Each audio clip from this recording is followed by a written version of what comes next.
अस्सलामुअलैकुम वरहमतुल्लाहि वबरकातुहू। आज हम स्टैट्स का फर्स्ट हैंड आउट जो है वो डिस्कस करेंगे विच इज़ नॉर्मल डिस्ट्रीब्यूशन। तो सबसे पहले हम ये देखते हैं कि व्हाट इज़ नॉर्मल डिस्ट्रीब्यूशन। ठीक है। Normal distribution is the most important continuous distribution in statistics and it can be applied to a wide variety of random variables. Many measured quantities in the natural sciences follow a normal distribution. For example, heights यानी कि normal distribution जो है वो एक बहुत ही important continuous distribution है statistics में। और सबसे ज़्यादा जो हमें एग्जांपल्स मिलती हैं वो हमें किसकी मिलती हैं, वो हमें नॉर्मल डिस्ट्रीब्यूशन की मिलती हैं। Let discuss what is normal distribution. ठीक है। There are some important properties, ये कुछ प्रॉपर्टीज हैं। ठीक है, नॉर्मल डिस्ट्रीब्यूशन की या नॉर्मल वेरिएबल की। ठीक है। जो भी आपका नॉर्मल डिस्ट्रीब्यूशन की प्रोबेबिलिटी होती है, ठीक है ना, वो किसके बराबर होती है, इक्वल टू 1। ठीक है। It is bell shaped and symmetrical, यानी कि इसका जो भी कर्व होता है वो आपके पास बेल शेप कर्व होता है। ठीक है। ओके। सही है। अगर हम ये थर्ड प्रॉपर्टी देखें, सही है, तो पहली प्रॉपर्टी आपके पास आ गई थी कि जो भी इसका प्रोबेबिलिटी कर्व होता है वो इक्वल टू 1 होता है। ठीक है। देन ये एक बेल शेप्ड कर्व होता है, यानी कि बेल शेप, यानी कि अगर आपने देखा हो कि ये एक बेल की तरह है। ठीक है। इसकी जो थर्ड प्रॉपर्टी है वो है the position of the curve depends on the value of the mean, यानी कि इस कर्व की, नॉर्मल डिस्ट्रीब्यूशन के कर्व की जो भी, अगर मैं कहूँ, यस, नॉर्मल डिस्ट्रीब्यूशन कर्व की जो पोजीशन होती है, ठीक है ना, वो हमें पता चलती है उसके मीन से। लाइक फॉर एग्जांपल, अगर मैं बात करूं कि अगर आपका जो मीन है वो 900 है, for example first blue curve में आपका मीन 900 है, तो ये इसकी हमें पोजीशन बता रहा है। लाइक ये देखिए यहाँ पर, ठीक है, कि यहाँ से इसकी पोजीशन इस तरह आ रही है। और 1100 है तो उसकी पोजीशन यहाँ आ गई। और अगर 1300 है तो इसी कर्व की पोजीशन चेंज हो गई। ठीक है। यानी कि जो भी आपका नॉर्मल डिस्ट्रीब्यूशन का कर्व होता है उसकी जो पोजीशन है वो डिपेंड कर रही होती है उसकी मीन पर। ठीक है। जो फोर्थ है वो आपके पास आ रहा है the shape of the curve, यानी कि जो भी आपके कर्व की शेप होगी वो डिपेंड कर रही होगी आपके स्टैंडर्ड डेविएशन पे। ठीक है। अगर आपका स्टैंडर्ड डेविएशन लार्जर है तो आपके पास एक फ्लैटर कर्व आएगा। अगर यही वाइड स्प्रेड डिस्ट्रीब्यूशन है, ठीक है, फॉर एग्जांपल अगर हम इस कर्व को देखें तो अगर बेसिकली स्टैंडर्ड डेविएशन क्या होता है, it is the difference between the values. ठीक है। कि अगर आपकी वैल्यूज के बीच में डिफरेंस ज्यादा है, ठीक है, तो आपका जो कर्व होगा वो देखें फ्लैटर बना है। ये देखिए कि वैल्यूज में बहुत ज्यादा फर्क है, लाइक 400 एंड 1600, तो आपका जो कर्व है वो क्या बना है, वो फ्लैटर बना है। सही है। अगर आपके जैसे फर्स्ट में हम देखें, जो ब्लू कर्व है उसमें जो स्टैंडर्ड डेविएशन है आपका, ठीक है, आपका जो स्टैंडर्ड डेविएशन है वो 120 है, यानी कि जो पूरी डिस्ट्रीब्यूशन डिवाइड हुई हुई होगी ये 120 के डिफरेंस से डिवाइड हुई हुई है। ठीक है। तो ये 900, अब फिर थोड़ा सा गैप देके फिर 120, फिर 120, इस तरह ये डिवाइड हुए हैं इसके वेरिएबल्स। और अगर हम इसकी बात करें 1100 की, ठीक है, तो इसका जो है वो और ज़्यादा है स्टैंडर्ड डेविएशन। तो अगर हम देखें कि जिस भी डिस्ट्रीब्यूशन का जो स्टैंडर्ड डेविएशन है वो ज़्यादा है, उसका कर्व जो है वो उतना मतलब अगर हम देखें वो फ्लैटर है। ठीक है। और जिसका स्टैंडर्ड डेविएशन कम है, जैसे 50 है इसका, यानी कि इसमें 50-50 का डिवीजन है, तो इसका देखें कि इसकी जो पोजीशन है वो फ्लैटर नहीं है।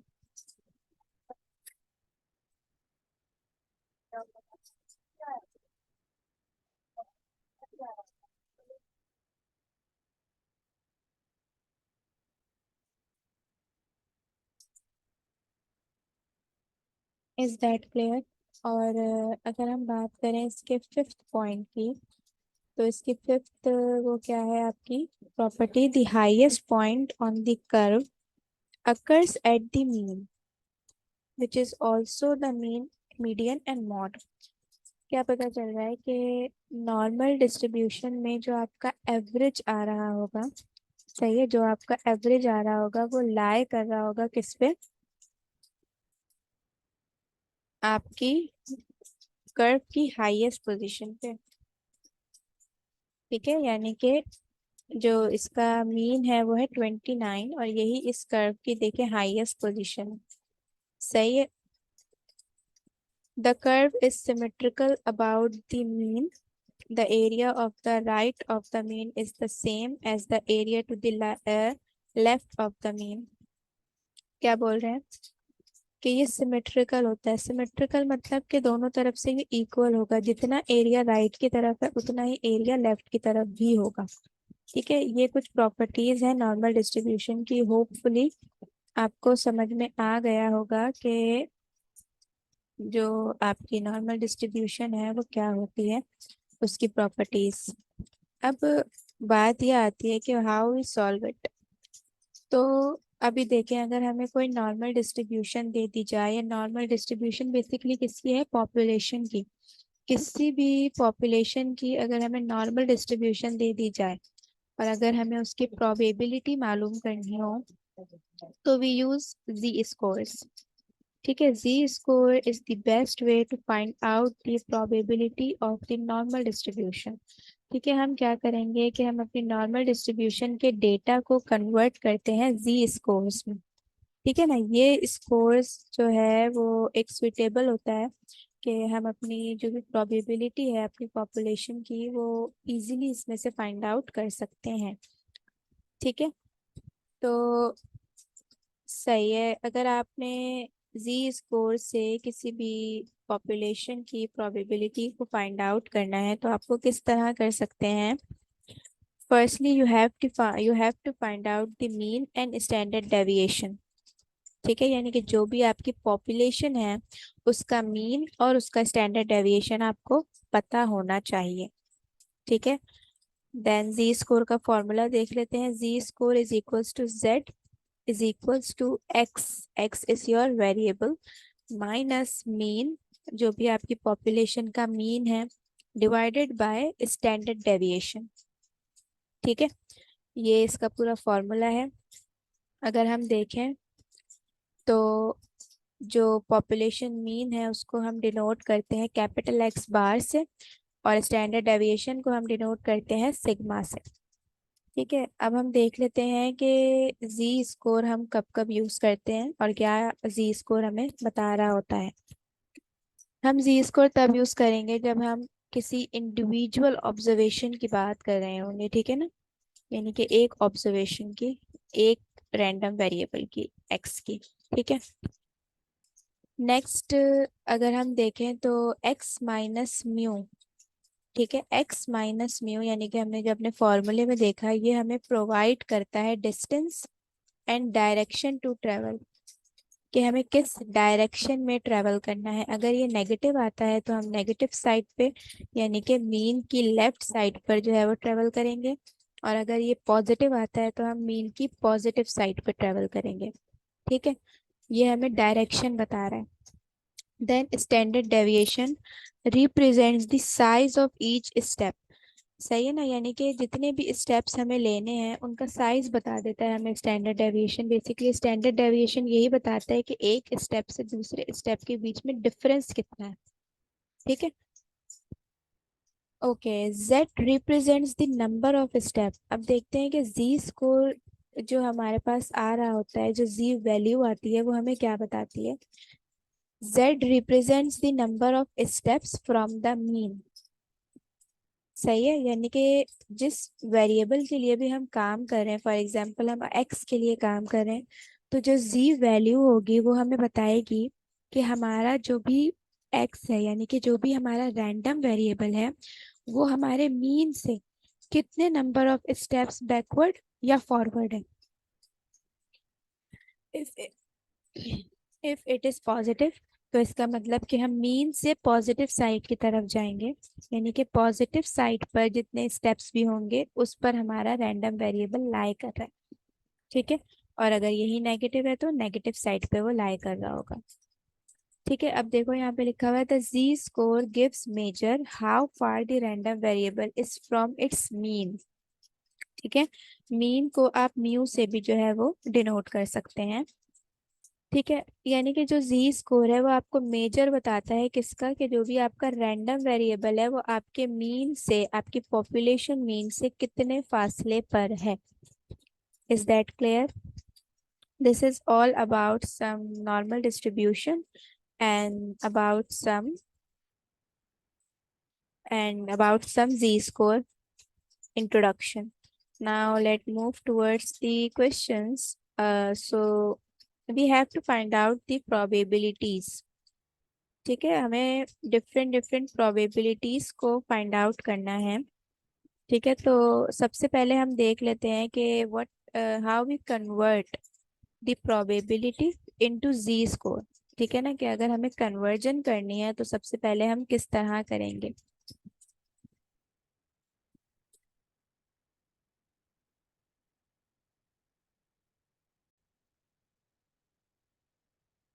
तो आई होप आपको शेयर हो रहा होगा। There are some convergence of the, कि अगर हमें कोई प्रोबेबिलिटी दी हुई है, हमें कोई प्रोबेबिलिटी फाइंड आउट करनी है, तो हम उनकी कन्वर्जन किस तरह करेंगे जी स्कोर में। ठीक है।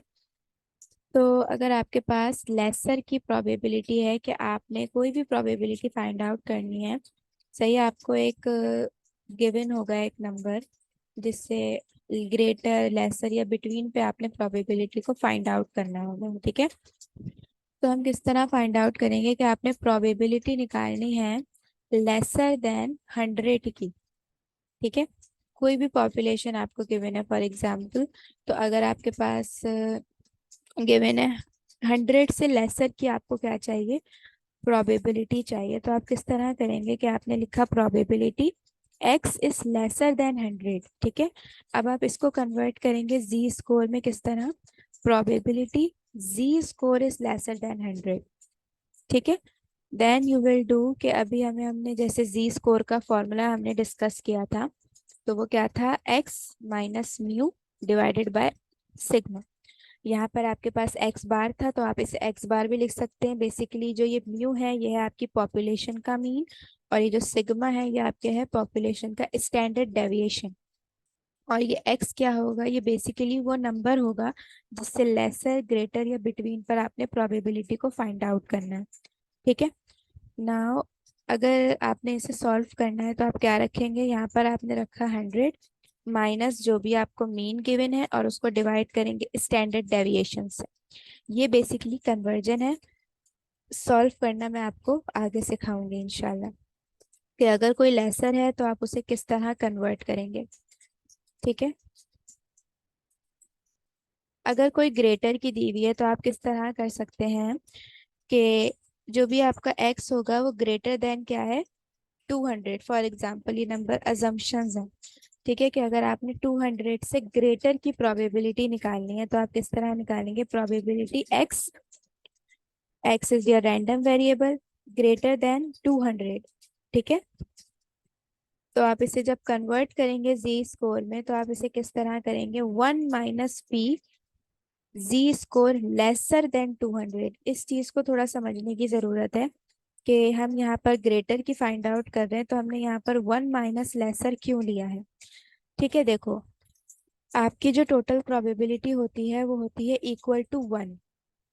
ठीक है, your total probability is equal to 1। सही है। अगर मुझे ग्रेटर की फाइंड आउट करनी है, तो अगर मुझे नहीं पता कि मेरी पॉपुलेशन कितनी बड़ी है, I don't know the end of the population, I don't know, और अगर वो है भी तो वो हो सकता है कि बहुत ज़्यादा हो, तो it must be difficult to find out the probability of greater. तो इसका एक लिटिल जो एक टेक्निक, तरीका है निकालने का, वो ये है कि अगर हम लेसर की निकाल लें और 1 में से उसे माइनस कर दें तो हमारे पास ग्रेटर की प्रोबेबिलिटी आ जाएगी। ठीक है, कि अगर आपकी टोटल प्रोबेबिलिटी किसके बराबर होती है, 1 के। ठीक है, जो हमने पीछे देखा भी कि जो आपकी टोटल प्रोबेबिलिटी है वो बराबर है 1 के। तो अगर मैं 1 में से लेसर की माइनस कर दूं तो मेरे पास किसकी प्रोबेबिलिटी बच जाएगी, ग्रेटर की। ठीक है, तो अगर आपको ग्रेटर की निकालने को दी हुई है, तो अगर आप इस तरह उसे लेसर में कन्वर्ट कर दें, 1 माइनस लेसर, 1 लगाना जरूरी है। ठीक है, तभी आपके पास ग्रेटर की आएगी। तो आप ग्रेटर की प्रोबेबिलिटी को फाइंड आउट कर सकते हैं। Is that clear? Now move towards the between, कि अगर आपको बिटवीन की निकालनी है तो आप किस तरह निकालेंगे। मुझे 300 और 400 के बिटवीन की प्रोबेबिलिटी चाहिए कि मेरा जो भी रैंडम वेरिएबल है वो लाई करे 300 और 400 के बिटवीन में, इसकी क्या प्रोबेबिलिटी है। तो मैंने क्या किया, प्रोबेबिलिटी 300 से जो भी मेरा रैंडम वेरिएबल होगा वो ग्रेटर देन 300 होगा, तो मैंने इसे ग्रेटर देन में रखा। और जो भी मेरा वेरिएबल होगा वो 400 से लेसर होगा। सही है, तो मैंने एक्स को बीच में रखा। ग्रेटर 400 है, और जो यानी कि अपर समझे अगर तो वो 400 है, और लोअर लिमिट समझे तो वो 300 है। अब मुझे इसके सेंटर की प्रोबेबिलिटी को क्या करना है, फाइंड आउट करना है। तो मैं किस तरह इसे कन्वर्ट कर सकती हूँ, गौर से सुनना। कि मुझे 400 अगर ग्रेटर है, सबसे हाईएस्ट है यानी कि अपर है ना, 400 से तो एक्सीड करना ही नहीं है। तो अगर मैं 400 से लेसर की प्रोबेबिलिटी को फाइंड आउट करूं, ठीक है, ये प्रोबेबिलिटी लेसर है, यानी कि probability z is lesser then 400, यानी कि अगर मैं लेसर की प्रोबेबिलिटी को फाइंड आउट कर लूं, ठीक है, तो इसमें बिटवीन की भी आ रही है। लेकिन अगर मैं देखूं तो इसके लेसर में 300 से भी तो लेसर की पूरी प्रोबेबिलिटी है ना।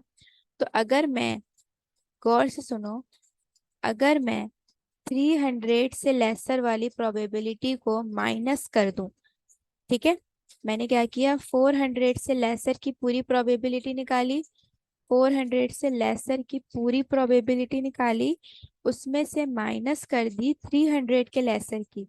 तो मेरे पास किसकी प्रोबेबिलिटी बचेगी, इन दोनों के बिटवीन की। क्योंकि 400 के लेसर में पूरी आ रही है, यहाँ तक की, यहाँ से लेकर यहाँ तक की, एंड तक की पूरी आ रही है। मैंने क्या किया, ये वाली जो प्रोबेबिलिटी ना 300 से लेसर की, मैंने इसमें से माइनस करवा दी। तो मेरे पास एज इट इज किसकी प्रोबेबिलिटी बच जाएगी, बिटवीन की। यही काम हमने यहाँ पर किया कि probability Z score lesser than 400 निकाला, उसमें से माइनस कर दिया प्रोबेबिलिटी जी लेसर देन 300। तो मेरे पास जो भी प्रोबेबिलिटी आएगी वो किसकी आएगी, बिटवीन की।